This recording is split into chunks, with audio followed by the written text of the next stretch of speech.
Setiawan, saya adalah calon guru penggerak angkatan 7 Kabupaten Pemalang. Dalam kali ini saya mengadakan workshop aksi nyata dalam rangka untuk berbagi praktik baik Bapak Ibu guru dari calon guru penggerak kepada rekan-rekan sejawat di SMK S Al-Falah Pemalang. Jatah modul yang harus saya bagi adalah menggali nilai-nilai kebajikan dan pembuatan keyakinan kelas, kemudian penerapan segitiga restitusi sebagai perwujudan budaya positif di SMKS Al-Falah Pemalang. Sebelumnya, untuk agar Bapak Ibu lebih mengenali pendidikan guru penggerak, sekilas saya awali untuk menjelaskan apa itu pendidikan guru penggerak, sehingga Bapak Ibu menjadi lebih bersemangat untuk mengikuti workshop ini. Dan harapan saya ada generasi penerus dari Bapak Ibu sekalian untuk menjadi calon guru penggerak yang sekarang sudah sampai ke angkatan 9. Dulu pertama kali saya mengikuti mendaftar untuk seleksi guru penggerak karena teman saya WA dulu ya saya kemudian, Pak, kenapa nggak guru penggerak? Saya jawab, saya malas Bu, karena saya membayangkan bagaimana saya 9 bulan untuk ikut program itu. Kemudian beliau menjawab bahwa Pak, ini nanti kayak sertifikasi guru loh Pak, ada uangnya gitu. Karena beliau jawab ada uangnya, maka saya jadi bersemangat. Walaupun itu sebenarnya bukan alasannya benar ya. Alasannya benar adalah agar kita ada peningkatan kompetensi Bapak Ibu. Karena sekolah kita adalah sekolah PK, maka harusnya gurunya juga guru penggerak. SMK PK sama dengan sekolah penggerak gitu. Bapak Ibu ketika pertama kali mendaftar itu ada membuat esai, kemudian ada wawancara, kemudian ada praktik mengajar online Bapak Ibu secara online. Waktu itu jatah saya selalu pas sekolah ada kegiatan liburan. Yang terakhir pas kita mau ke Karimun itu pas jatah saya ngajar online, jadi saya tidak ikut. Setelah itu proses dilalui, Bapak Ibu nanti akan membuat surat pernyataan seperti ini.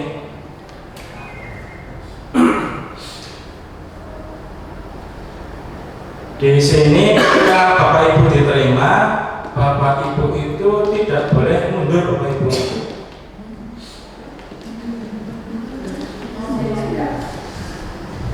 Nah ini pada poin nomor 8, apabila saya diberhentikan atau mengundurkan diri pada saat pelaksanaan pendidikan guru penggerak dengan alasan yang tidak dapat dipertanggungjawabkan, saya siap mengembalikan segala biaya penyelenggaraan yang telah dikeluarkan, karena negara telah mengeluarkan anggaran untuk calon guru penggerak tersebut ya, sudah diterima oleh yang bersangkutan. Dan kalau kita mundur di tengah perjalanan, kita juga harus siap untuk mengembalikan.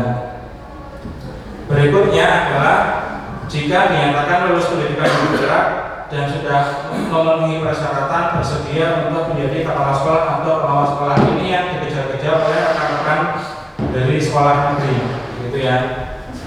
Nah, nanti setiap guru penggerak itu punya ranah masing-masing Bapak Ibu. Kalau ranah saya seperti ini. Nah ini, saya sekarang ada di lingkaran diri Bapak Ibu. Nah, kalau yang ikut mungkin Pak Kopar, karena beliau punya jabatan, mungkin dia pada ranah di sini orang lain, dia punya pengaruh yang lebih luas dari saya. Kalau yang ikut kepala sekolah, mungkin dia di ranah institusi, karena dia bisa menggerakkan satu sekolah tersebut. Karena pada waktu saya mendaftar, saya ditanya, Pak Okta selalu apa di sekolah? Saya guru mapel, maka saya berada di sini, di lingkaran yang kecil ini Bapak Ibu. Ya, ketika saya melihat Bapak Ibu, saya itu kayak melihat orang lagi main sepak bola. Pas bermain bagus, saya komen bagus, saya bisa komen saja. Tapi saya tidak bisa ikut mengatur jalannya pertandingan sepak bola. Nah, karena posisi saya di sini, saya disuruh untuk melebarkan posisi saya biar pengaruh saya luas. Biar pengaruh saya luas sehingga melalui tahap-tahap ini bisa melalui survei sederhana, bisa melalui rembuk diskusi yang sekarang saya lakukan, bisa melalui bincang santai. Cuma bincang santai saya takutnya, misal Rafaik tadi membahas musik, tiba-tiba saya bahas guru bendera, takutnya malah jadi ilfil. Maka saya pilih yang untuk diskusi, gitu Bapak Ibu. Tema yang saya pilih adalah ini, menggali nilai-nilai kebajikan dan pembuatan keyakinan kelas. Karena selama ini saya sama Bapak Ibu lebih kenal kayak misal kontrak belajar. Padahal itu sudah lama nggak kita sebut. Itu adalah teori lama yang sebenarnya sudah ditinggalkan. Kalau di dalam kurikulum mereka adanya nilai-nilai kebajikan dan keyakinan kelas, bukan peraturan kelas. Ya, pas awal-awal kita belajar biasanya kita masuk kemudian membuat kontrak belajar, kemudian membuat susunan ketua kelas, kemudian membuat peraturan-peraturannya. Di dalam pendidikan guru bergerak itu sebenarnya sudah usang dan diharapkan guru sudah menerapkan adanya keyakinan kelas, Bapak Ibu. Nah, berikutnya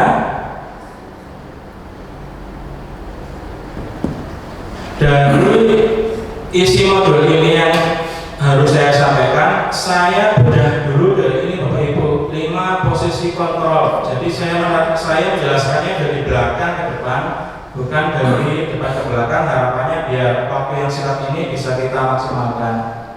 Bahwa di dalam pendidikan guru bergerak itu dikenal ada 5 posisi kontrol guru di depan siswa. Guru kepada siswa atau kepala sekolah kepada guru. Jadi ada jenjangnya. Jenjangnya kepala sekolah kepada guru atau guru kepada peserta didik, Bapak Ibu. Dan ini mungkin saya sama Bapak Ibu masih pada posisi yang paling ini, pada posisi ini Bapak Ibu, yang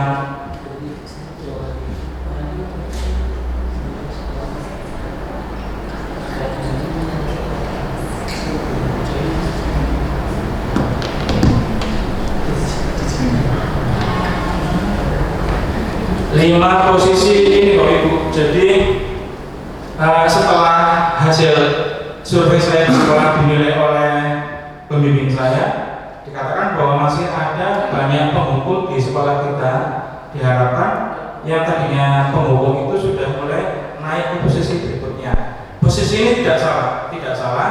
Cuma menurut pembimbing saya, masa iya sih kita sebagai guru belasan tahun atau puluhan tahun masih saja menjadi posisi penghukum. Posisi penghukum itu biasanya ketika bersama siswa itu menggunakan ada suara tinggi, kemudian dengan ekspresi mata atau ada ekspresi dari tangan-tangan kita. Contohnya, ketika ada anak terlambat, yang diucapkan adalah terlambat lagi. Pasti kamu yang terlambat. Kapan sih kamu bisa disiplin? Atau kalau di sekolah kita waktu itu yang disoroti adalah adanya razia make up, kemudian masih adanya razia yang bersifat menghukum. Menurut pembimbing saya itu tidak salah, hanya saja dalam konteks kurikulum merdeka itu kurang tepat. Karena jika guru masih berperan sebagai penghukum, di sini adalah ini Bapak Ibu, anak itu malah justru menjadi lebih buruk lagi, timbul rasa dendam dan adanya agresif atau perlawanan. Ketika ada siswa datang terlambat di sekolah, mungkin dari sekolah dia sudah berusaha tepat waktu, cuma karena ada kendala di jalan atau apa sehingga terlambat, sama gurunya disuruh pulang. Pas pulang dia dimarahi sama orang tuanya. Jadi guru anak itu malah jadinya tidak malah lebih baik, malah semakin emosional. Jadi guru pemarah itu akan menghasilkan pendidikan yang seperti ini. Bahkan ada pelampiasan seperti menggores kendaraan dengan silat atau motornya dirusak dan seterusnya. Posisi guru yang kedua adalah posisi membuat rasa bersalah. Ini sudah lebih baik dari guru pemarah, cuman di sini siswanya masih ada tekanan. Biasanya guru seperti ini menggunakan ada suara yang pelan, kemudian sedih. Ketika berbicara dengan anak akan mendekat kepada siswa, kemudian contohnya seperti ini. Adik, kamu ini bagaimana ya? Kamu sudah berjanji dengan ibu tidak akan terlambat lagi ya. Tapi kenapa kamu masih mengecewakan ibu? Ibu benar-benar kecewa sekali. Saya pernah menggunakan ini ketika lomba semester dan siswa saya tidak banyak yang ikut waktu itu diabsen oleh pimpinan kita. Saya menggunakan metode ini biar maksudnya kasihan sama saya hanya ikut lomba. Ya ternyata ini juga posisi yang kurang tepat karena siswanya mungkin ada perubahan karena kasihan sama gurunya. Cuma pada sisi mental siswa masih ada rasa tekanan-tekanan. Hasilnya adalah murid akan merasa bersalah karena telah mengecewakan gurunya. Namun murid akan menjadi merasa dia telah gagal karena dia tidak bisa membahagiakan orang lain. Dan murid yang tertekan seperti ini, ketika marah malah amarahnya akan meletus karena dia terbiasa sama gurunya dia biar ada rasa kasihan sama gurunya, justru pas lagi marah malah marahnya akan meletus. Ini juga kurang tepat ya. Posisi berikutnya adalah guru sebagai teman. Ini juga yang saya pikir selama ini sebaik. Ketika manggil teman, manggilnya bro, kita bercanda sama murid kita. Malah kita sering menemui guru-guru dengan siswa ngobrol dengan bahasa Jawa, harapannya menganggap gurunya sebagai teman. Ini sudah lebih baik dari tadi guru pemarah, guru sebagai pembuat rasa bersalah, ada meningkat itu guru sebagai teman. Biasanya kalau guru-guru seperti ini dia orangnya cool ya, trendy, kemudian suka bercanda dan suka jenaka, suka lelucon kepada siswanya. Contohnya gini, Adi, ayolah, bagaimana sih kamu? Kemarin kamu sudah janji loh, kamu nggak terlambat sambil tertawa. Nggak apa-apa sih, nanti bapak bantu. Berbeda dengan tadi guru yang pemarah sama guru pembuat rasa bersalah yang membuat siswa jadi tertekan. Di sini siswa memang bahagia, tapi dampaknya adalah siswa tersebut hanya akan sopan, hanya akan berbuat baik kepada guru yang dianggap teman tersebut. Guru yang tidak dianggap teman akan diajukan. Ini yang tidak baik di sini. Yang selama ini saya pikir jika saya berperan sebagai guru teman baik, ternyata setelah ikut calon guru penggerak ini kurang tepat. Sudah ada empat posisi guru, 3 sekarang kita akan keempat itu guru sebagai pemantau. Ini kalau tadi saya gambarnya adalah gambar bukan SMK Falamoga, ketika pemantau di tugas saya sudah saya lampirkan foto kita waktu itu guru. Harapannya guru-guru adalah guru-guru pemantau dan berikutnya. Kalau guru pemantau dan lebih baik Bapak Ibu, sudah lebih baik dari tadi 3 guru sebelumnya. Di sini biasanya guru suaranya datar, kemudian bahasa itu juga formal. Ketika menemui anak yang berbuat salah, contoh dialognya, Adi, tahu nggak sekarang jam berapa? Tahu Pak, kamu sudah terlambat 15 menit. Apakah kamu sudah mengerti konsekuensi yang harus dilakukan ketika terlambat? Tahu Pak, saya harus tinggal di kelas Pak, kemudian mengerjakan tugas. Ya benar. Nanti pada saat jam istirahat, kamu harus di kelas dan kamu harus menyelesaikan tugas. Di sini anak tidak ada tekanan, guru juga tidak melakukan hukuman, baik ekspresi verbal maupun fisik. Hanya saja siswa di sini patuh kepada guru karena adanya ini Bapak Ibu guru, adanya konsekuensi. Jadi ketika guru tersebut melemah dalam penerapan konsekuensinya, mungkin gurunya capek, gurunya terlalu sibuk, gurunya ada tugas sehingga sedikit kendor dalam penerapan konsekuensi, siswa juga ikutan kendor. Ini kurang bagusnya di sini, karena perubahan dari tidak baik menjadi baik dilakukan karena bukan motivasi siswa, tapi siswa takut kepada konsekuensi yang telah dibuat. Ini dulu kita misalnya kayak kontrak belajar, gitu. Ada kontrak belajar bagi siswa yang datang terlambat, nggak boleh masuk, maka siswa akan taat. Ya. Yang mana kontrak belajar dalam guru penggerak sudah ditinggalkan tadi keyakinan kelas. Nanti saya jelaskan keyakinan kelas. Hasilnya apa? Hasilnya di sini murid akan menghindari perbuatan-perbuatan yang dianggap melanggar aturan sekolah. Karena tadi ada konsekuensinya, guru juga tidak menunjukkan emosi yang berlebihan karena guru tahu ada batasan-batasan kontrak belajar yang tadi dibuat, maka guru nggak akan menampar, guru nggak akan marah-marah sampai tunjuk-tunjuk. Tapi perubahan di sini belum perubahannya maksimal. Yang terakhir adalah guru sebagai manajer. Ini yang paling berat Bapak Ibu, posisi ini yang paling berat. Di sini nada suaranya sudah tulus, bahasa tubuh juga tidak kaku, guru akan mendekat kepada murid. Contohnya, Adi, apakah kamu mengetahui jam berapa sekolah dimulai? Tahu Pak, jam 7. Ya, jadi kamu terlambat.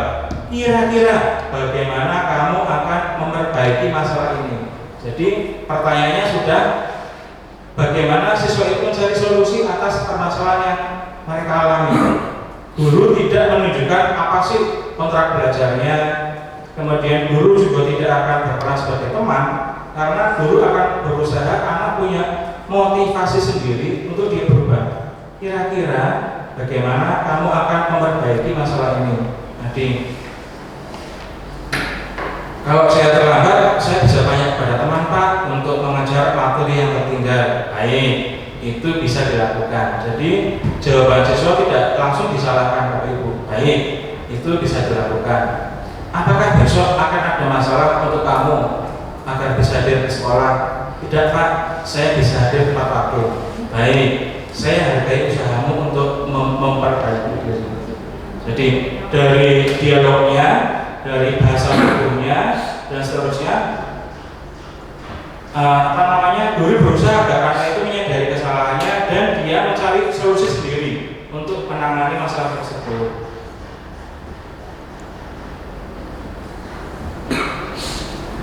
Bagaimana perasaan murid ketika guru berperan sebagai manajer?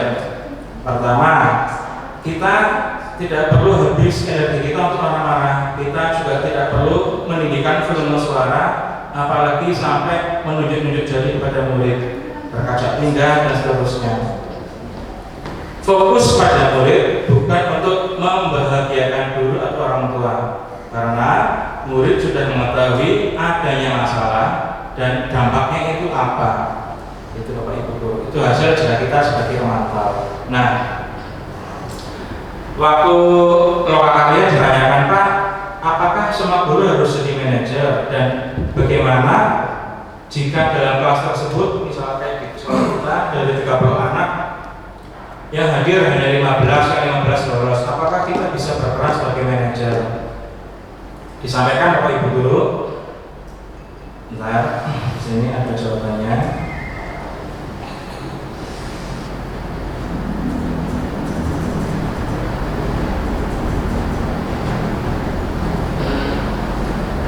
Sebenarnya di antara kita semua, kita sudah menerapkan ini Bapak Ibu Guru yang namanya segitiga restitusi. Ya, ini adalah gabungan-gabungan dari posisi kita.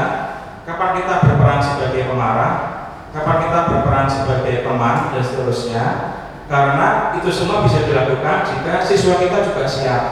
Gak mungkin kan, misal siswa yang lolos 15, tapi kita berperan sebagai manajer, gak mungkin. Kita mungkin akan berperan sebagai pemarah.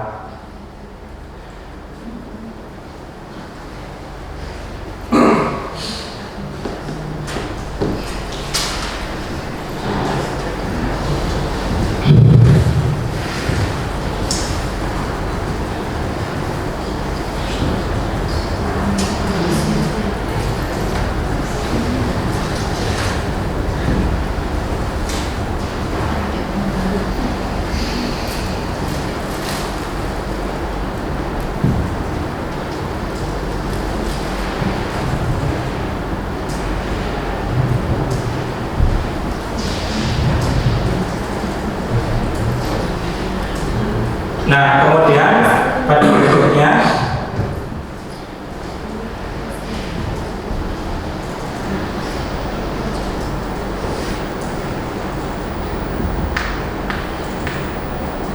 Ini Bapak Ibu, saya mulai sekarang masuk ke yang ini,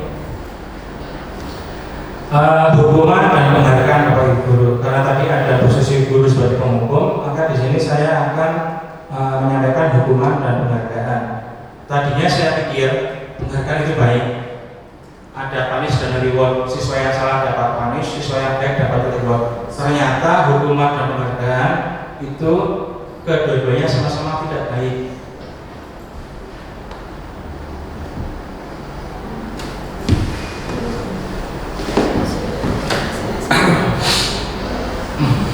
Di dalam berpenggerak, justru penghargaan itu akan membuat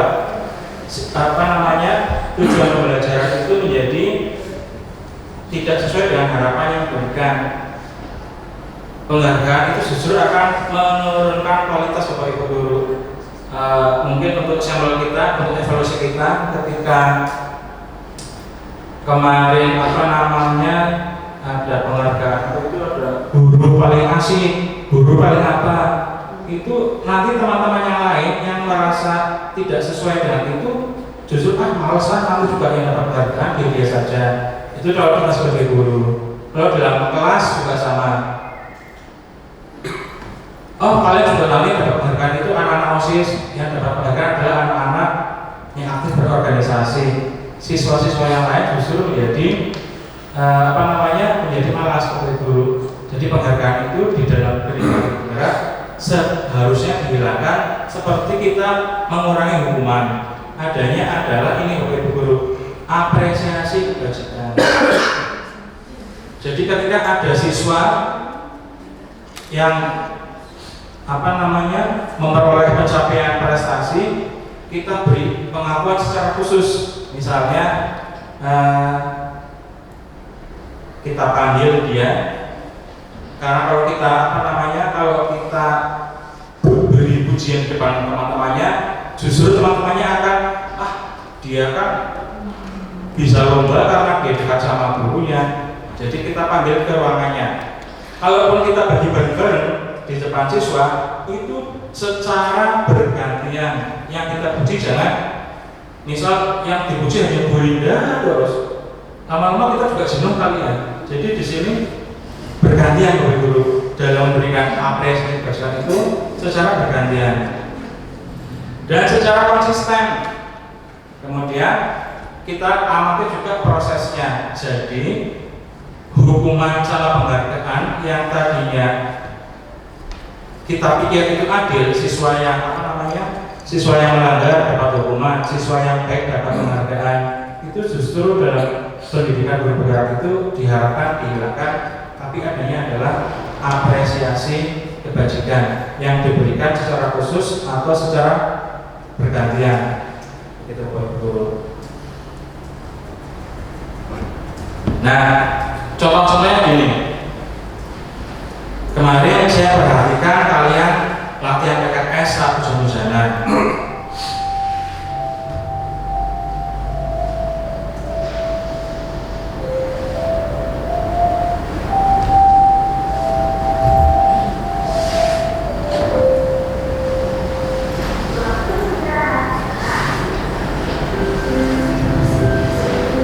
Saya menghargai, terima kasih untuk itu adalah contoh-contoh kalimat yang bisa diucapkan saat kita ingin memberikan apresiasi kebajikan yang telah dilakukan oleh murid-murid kita, dan diharapkan itu dilakukan secara bergantian kepada semua murid, tidak hanya kepada itu saja, sehingga teman-teman yang lain justru ini kreativitasnya menjadi berkurang karena udah tahu nanti yang dipuji paling dia, nanti yang disukai oleh gurunya paling dia.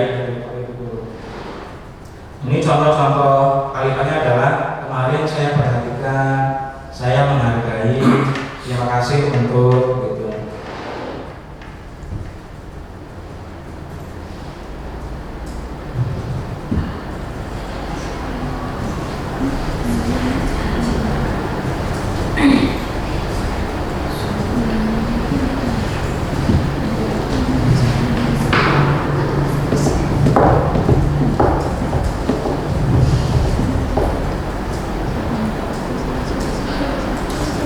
Karena saya di sini Bapak Guru, saya mulai ke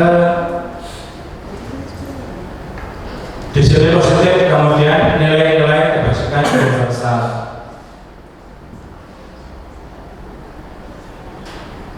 Yang tadi saya sampaikan bahwa sebelumnya kita mengenal adanya kontrak belajar, sebelumnya kita juga mengenal adanya peraturan-peraturan kelas. Itu baik, hanya saja dicontohkan oleh pembimbing saya seperti ini.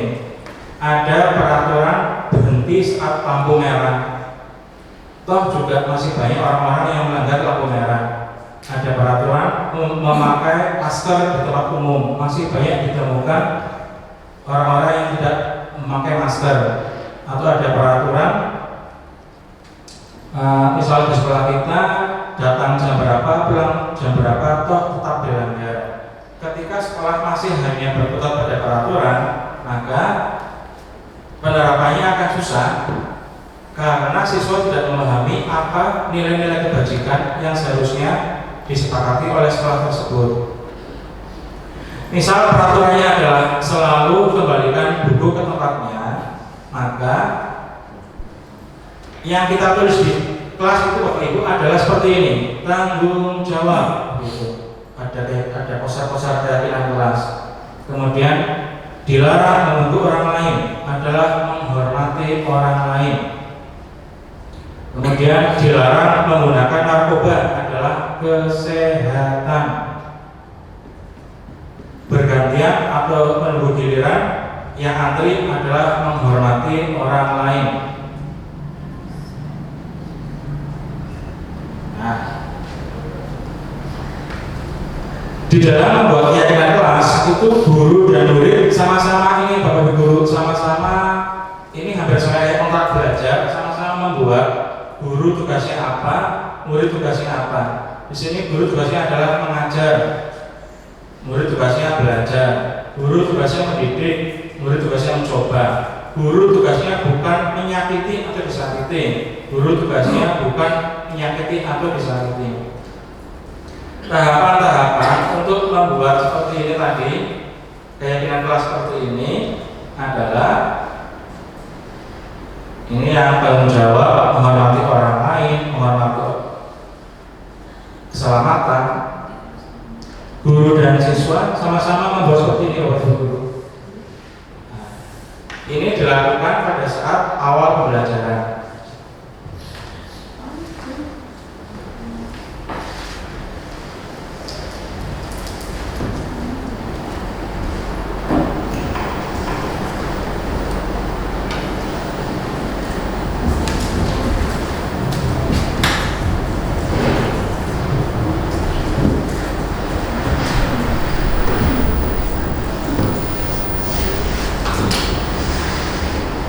Nah, ini adalah rangkuman dari 5 posisi kontrol secara utuh. Ketika guru sebagai penghukum, guru sebagai pembuat rasa bersalah, guru sebagai teman, guru sebagai pemantau, dan guru sebagai manajer. Di sini siswanya dia akan memiliki identitas gagal karena siswa kita hanya menghindari hukuman. Ketika guru sebagai teman atau pemantau, maka siswa kita adalah menjadi berharap ada imbalan atau bergantung kepada kita sebagai temannya. Ketika guru sebagai manajer, maka siswa akan menghargai diri sendiri.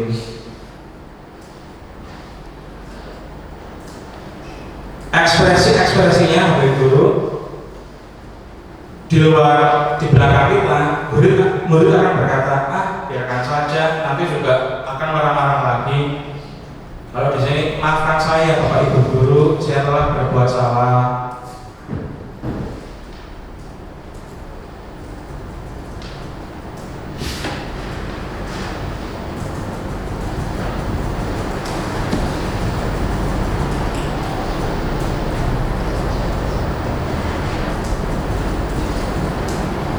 Nah, ketika guru sebagai manajer oleh guru, ketika kita menemui anak berbuat salah, maka contoh-contoh dialognya adalah seperti ini. Berbuat salah itu hal yang manusiawi anak-anak, atau tidak ada manusia yang sempurna, atau Bapak Ibu juga pernah berbuat salah kok. Kita pasti bisa menyelesaikan permasalahan seperti ini. Atau Bapak Ibu tidak tertarik untuk mencari tahu siapa yang benar, siapa yang salah. Bapak Ibu lebih tertarik untuk menyelesaikan masalah. Kalau kamu menyalahkan dirimu sendiri terus-menerus, apakah kamu bersikap baik pada dirimu sendiri? Diharapkan dengan pertanyaan-pertanyaan seperti ini, anak-anak itu yang tadinya salah, dia merasa dia telah dipahami perbuatannya. Setiap orang pasti punya tujuan dan alasan kenapa berbuat salah, sehingga kalimat-kalimat seperti ini yang sebaiknya kita lakukan ketika kita menemui anak berbuat salah. Setelah anak menyadari kesalahannya, langkah berikutnya adalah seperti ini.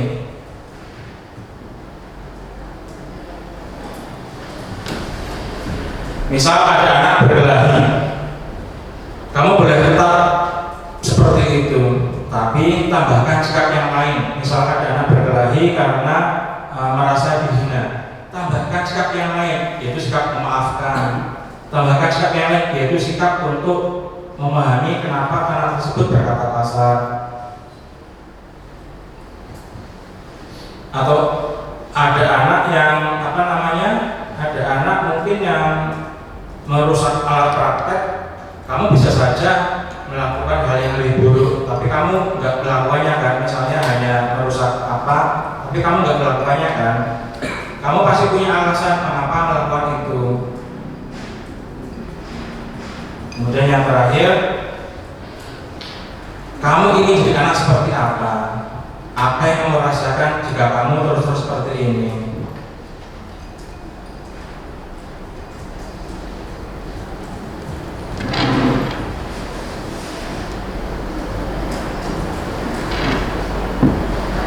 Mungkin demikian Bapak Ibu Guru dari saya, karena sekarang sudah jam 11.44. Jadi inti dari ini Bapak Ibu Guru, inti dari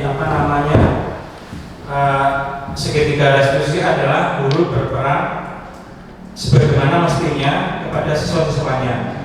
Ada posisi penghukum, ada posisi pembuat rasa bersalah. Ini adalah posisi yang sebaiknya kita hindari, karena anak justru menjadi melawan pada kita. Anak menjadi temperamen. Ada posisi teman yang kita anggap itu adalah posisi yang terbaik, justru malah anak-anak akan pilih kasih. Anak-anak hanya akan hormat kepada guru yang dianggap teman, tapi guru yang nggak dianggap teman akan dicuekin atau mungkin akan ketika berbicara tidak diperhatikan.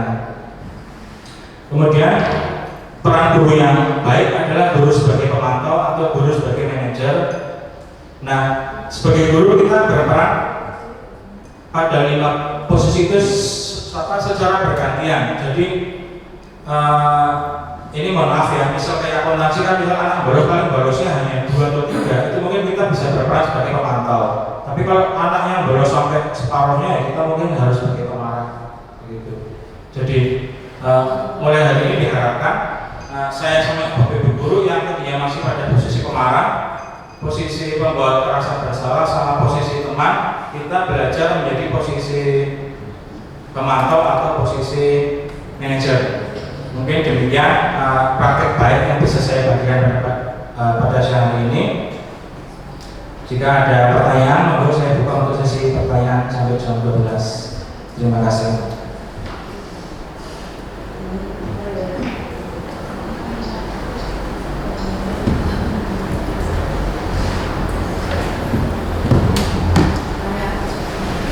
Ada pertanyaan Bapak Ibu Guru?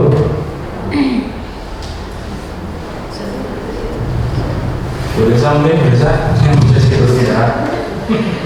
Pak, terkait dengan tadi ya Pak, Paris melalui kan itu tidak boleh dilakukan ke siswa kita. Maksudnya kurang tepat apabila diberikan punishment dan reward juga kurang tepat. Itu dengan kondisi siswa kita yang seperti ini, bagaimana baiknya melakukannya seperti apa untuk pembelajarannya? Ya, jadi itu pernah ditanyakan oleh namanya dari SMA di Satu Muka Bapak Guru. Jadi karena sekarang sudah ada zonasi, anak-anak yang tadinya mendaftar di sana, anak-anak yang pilihan, sekarang statusnya sama dengan kita, itu anak-anak yang campuran. Ditanya kayak gini, Pak, saya pernah marah Pak, saya pernah marah karena ketika saya masuk kelas itu anak yang mengerjakan tugas hanya seperempatnya atau sepertiganya, sisanya tidak mengerjakan tugas. Saya sampai marah Pak. Kemudian oleh pembimbing ditanyakan, apakah ketika memberikan tugas Bapak Ibu guru sudah memperhatikan kemampuan anak sama soal yang diberikan? Jangan-jangan soal yang diberikan itu terlalu berat untuk anak didik kita. Kemudian apakah ketika memberikan tugas Bapak Ibu guru sudah memperhatikan fasilitas-fasilitas apa yang dimiliki anak? Jadi misal tugasnya itu berhubungan dengan online, apakah anak semuanya sudah secara kondisi mereka siap? Kemudian apakah ketika memberikan tugas itu Bapak Ibu guru memperhatikan siswa tersebut tidak sedang mengerjakan tugas dari guru yang lain? Jadi di dalam guru penggerak itu adalah guru selalu introspeksi Bapak Ibu guru untuk bisa memposisikan diri. Waktu saya tanyakan kepada pembimbing saya, Pak, di sekolah saya itu sekolah swasta. Kalau saya ngajar komputer akuntansi itu dari 50 anak paling hanya 2 atau 3 anak yang mampu mengikuti. Apakah hal-hal seperti ini bisa saya terapkan di sekolah swasta saya Pak? Gitu. Terus yang bersangkutan menjawab, Bapak adalah pionir karena di sekolah itu Bapak sendirian. Maka langkah yang tepat adalah Bapak mencari teman. Bapak mencari teman untuk sama-sama menjadi guru penggerak. Kemudian secara bertahap melakukan coaching atau teori-teori guru penggerak diterapkan bersama-sama. Memang kalau sendirian di sekolah itu berat, maka Bapak harus mencari teman. Begitu Pak. Begitu Bu jawaban dari pembimbing saya. Jadi guru penggerak itu harus pintar menghadapi siswanya, kondisi anaknya. Jadi jika memang tugasnya belum pas dilakukan, jangan diberikan dulu dan harus punya teman coaching Bu untuk selalu sharing, karena kalau sendirian juga berat juga untuk seperti itu. Iya, makanya di sini di modul 2 itu ada modul coaching dan saya harus cari teman Bu. Saya nggak boleh sendirian. Kalau di sini saya nggak punya teman, saya cari coachingnya di SMA Negeri 1 Moga, karena di sana ada salah satu penggerak. Coachingnya itu harus maksudnya sama teman atau memang harus sesama teman dulu atau sesama teman dulu. Kayak dari jurusan sama jurusan. Bebas Bu, bebas. Karena di sini kan tadi yang saya sampaikan ada fakta itu ada benar.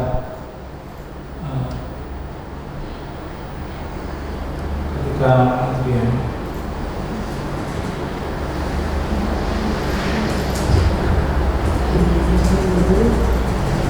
nah ini Bu, ketika membuat keyakinan kelas seperti ini, ada tahapannya Bapak Ibu guru, ada tahapannya.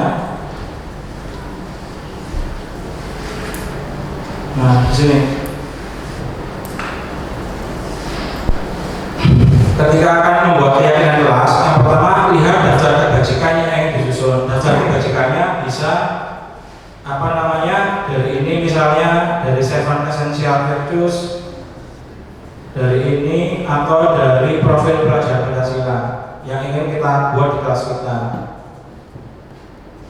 Kemudian nanti di sini tentukan nilai-nilai kebajikan yang ingin dijadikan perhatian utama di sekolah Anda dalam kelompok. Jadi di sini saya belum bisa melakukan nilai kebajikan karena saya punya teman. Jadi praktek ini saya lakukan di SMA Negeri 1 Moga Guru karena saya punya teman di sana. Jadi saya harus cari teman dulu untuk bisa menerapkan program guru penggerak. Kalau tadi pertanyaan Bu Lisa mengenai bagaimana menghadapi siswa kita, ya kita pintar-pintarnya kita berposisi di depan siswa.